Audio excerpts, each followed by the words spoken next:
There's no shortage of symbolism on The Sopranos. Jesus, can we ever talk about anything in this family besides food? When describing The Sopranos, Brett Martin says, fucking, Ziti, and fucking Ziti. All this from a slice of gabagool.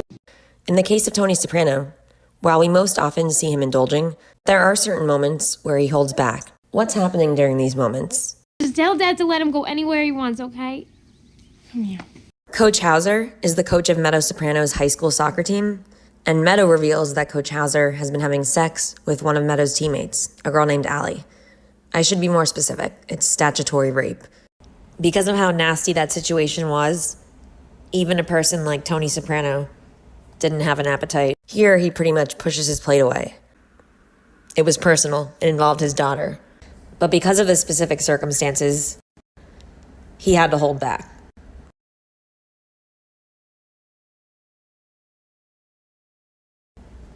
Who ate the last piece of cake? Now, an employee of the month, we see Tony with a stick of celery that he takes out of the fridge, just as Carmela is wrapping up her phone call with Dr. Melfi. Dr. Melfi called the Soprano home to cancel their upcoming appointment. Another contrast, when Melfi considers telling Tony about Rossi. What?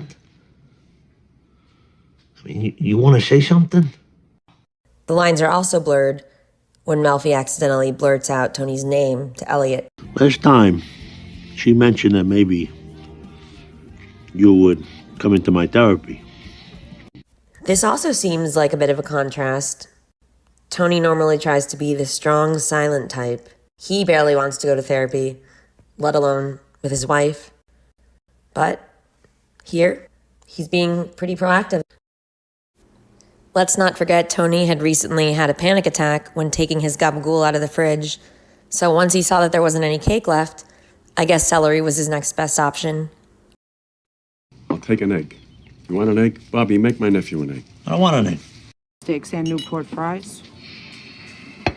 Scrambled eggs, no oil, tomato slices.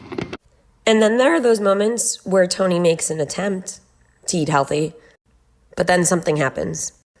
Like here, where Bobby's meal tempts him and he decides to order that one too. This is the same episode in which we see Tony making his classic ice cream sundae and vegging out in front of the TV while we hear My Rifle, My Pony, and Me in the background. And look how he indulges later on this season with a horse of his own. If you want on the way, we can stop and eat something. Hun, Yeah? not a steak sandwich. You know what? Maybe I will have some eggs. I feel like Tony telling Ralph, I think I will have some eggs, is a symbol of Tony deciding he's going to kill Ralph once and for all. Besides the eggs themselves, it's when Ralph insults Tony with a remark about his eating and his weight that Tony decides to punch Ralph. And then we see Tony sweeping up the eggs afterward. I don't hear you complaining when I bring you a nice fat envelope. You eat beef and sausage by the fucking carload. Let's go back for a moment to Ralph's comment about Tony eating beef and sausage by the carload.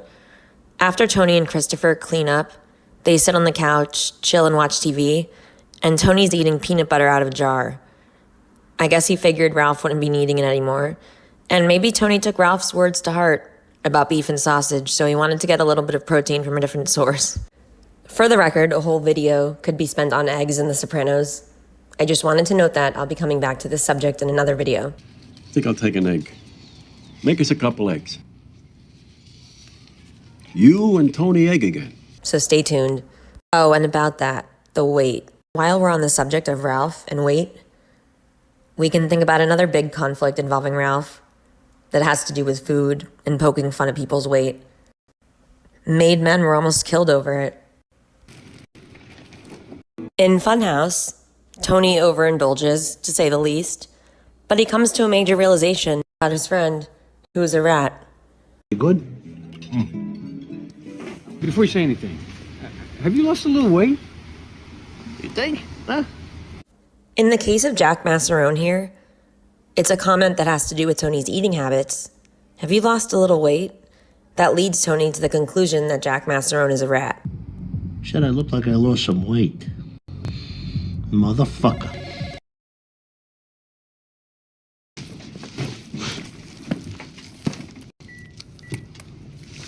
The onions, I can't. When Tony gets out of the hospital and goes back to work, work in quotation marks. He can't eat his bialy at first because it has onions. Not having his full strength or the ability to deprive himself of nothing, like usual, made him feel insecure, which is why he picks a fight with Muscles Marinara for seemingly no reason.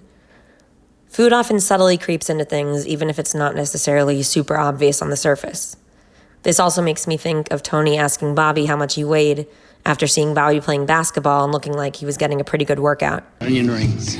Best in the state as far as Tony's concerned. That's why he orders some for the table, and we see him eating one with Carmela and AJ before Meadow arrives. But wait, I thought he wasn't supposed to have onions. Little Carmine orders an ahi tuna salad with mixed greens. As for Tony, he'll take a Philly cheesesteak. Emphasis on Philly. Little Carmine does indulge a bit, though, when he changes his drink order from an iced tea to an Arnold Palmer. I always enjoy those, but it never occurs to me to order one. And in this conversation between Tony and Little Carmine tells Tony that, for him, it's not about being the boss. It's about being happy. He's staying out of the ongoing drama over who's going to be the next boss of the Lupertazzi family. He was able to hold back, but Tony just didn't see things like that. It's not that Carmine never makes mistakes or never goes overboard, but he learns from his mistakes, from the consequences of those mistakes. Now let's contrast that with Tony Soprano, who typically enjoys without restraint whatever he's in the mood for. The equivalent for Tony would be, I always enjoy those. It never occurs to me to not order them.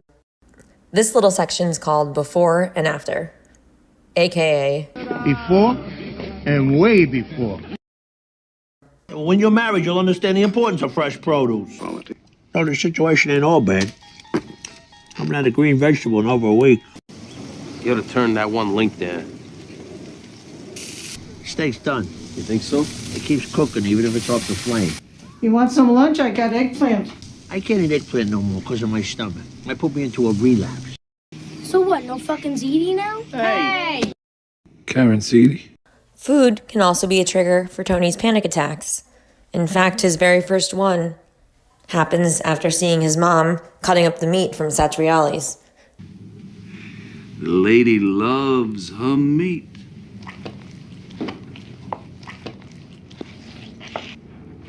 The meat that his father gets for free because of who he is.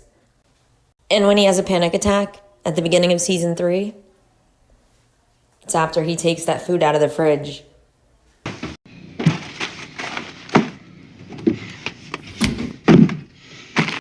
You might be called upon to bring home the bacon. Another switch from the normal state of things happens when Father Phil spends the night with Carmela while Tony and Meadow are in New England.